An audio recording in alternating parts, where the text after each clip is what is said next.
It's the year 336 BCE, and just as King Philip II of Macedonia was preparing for his greatest conquest, fate struck unexpectedly. One of his own trusted guards turned on him, ending his life. His young son, only 20 years old, suddenly inherited not just a kingdom, but also the most fearsome army in the world. Many doubted that someone so young could carry his father's legacy. Yet the new king didn't just rise to the challenge, he went on to become one of the greatest military masterminds in all of human history. Though he died at just 32, his legend would echo through the ages. Tales of his courage and impossible victories made him a near mythic figure. The world would come to know him as Alexander the Great. But here's the thing about men like him: greatness often walks hand in hand with flaws. Alexander was a genius on the battlefield, but he was also hot-tempered, proud, and drank like a warrior possessed. And when someone disrespected him, even a little, he took it very, very personally. 1. The fall of Thebes. After taking his father's throne, Alexander faced immediate rebellion. Many of the lands Philip had conquered tried to break free. Alexander marched swiftly to crush them, but back in Greece, whispers of independence began to spread. Cities like Athens considered testing their luck, but none were bolder than Thebes. The Thebans saw Philip's death as their golden opportunity to reclaim their freedom. After all, the old king was terrifying, but his son, a 20-year-old boy, unproven and inexperienced. If ever there was a moment to fight back, it was now. The Thebans began rallying other Greek cities, pleading for a united front against the Macedonians. Inside their own walls,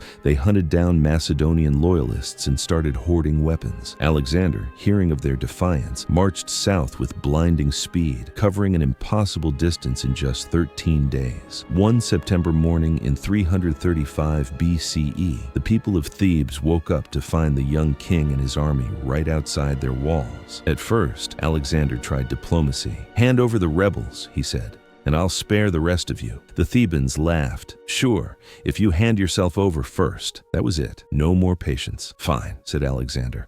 "Let's end this." In ancient Greece, total destruction of a city was almost unheard of. Thebes had stood proudly for 1,500 years, but Alexander was about to change that. Thebes had secretly allied with Athens, hoping for backup, but when Alexander arrived, Athens stayed quiet, terrified.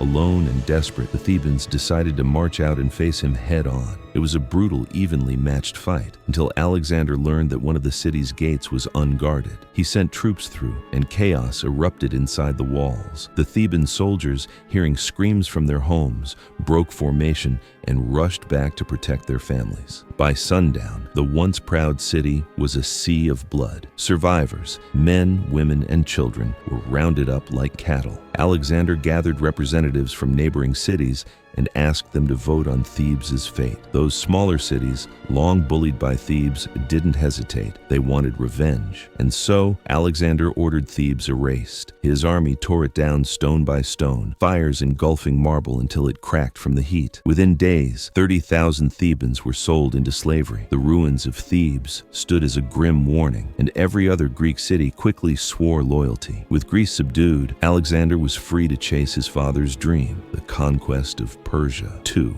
Clitus the Black Fast. Forward to 334 BCE, Alexander leads his first great invasion into Persian territory. At the Battle of the Granicus River, the fighting is fierce. True to form, Alexander leads from the front, his white-plumed helmet easy to spot in the chaos. He cuts down enemy after enemy until his sword gets stuck in a Persian's armor. A commander sees his chance and charges at Alexander with an axe. Just as the blade is about to strike, one of Alexander's generals, Clitus the Black, thrusts his spear through the attacker's chest, saving the king's life in the nick of time. From that day forward, Clitus became one of Alexander's most trusted men, known for his loyalty and brutal honesty. Unlike the flatterers in Alexander's court, Clitus told him exactly what he thought, even when it hurt. But that honesty would eventually cost him his life. By 328 BCE, Alexander had conquered half the known world. To reward Clitus, he appointed him governor of a distant province, but Clitus saw it as exile, a way to push him out of sight. On top of that, Alexander had begun embracing Persian customs, wearing their robes, bowing rituals, and calling himself a god king. To his Macedonian soldiers, it was an insult to everything they stood for. At a drunken feast one night, tensions exploded. Alexander boasted that his victories outshined his father's, and that his divine destiny destiny had made him greater than any mortal. Everyone clapped and cheered, except Cleitus, who sat silently, drinking. Finally, he couldn't take it anymore. "Every one of your victories was won with Macedonian blood," he shouted. "Look at you, dressed like a Persian.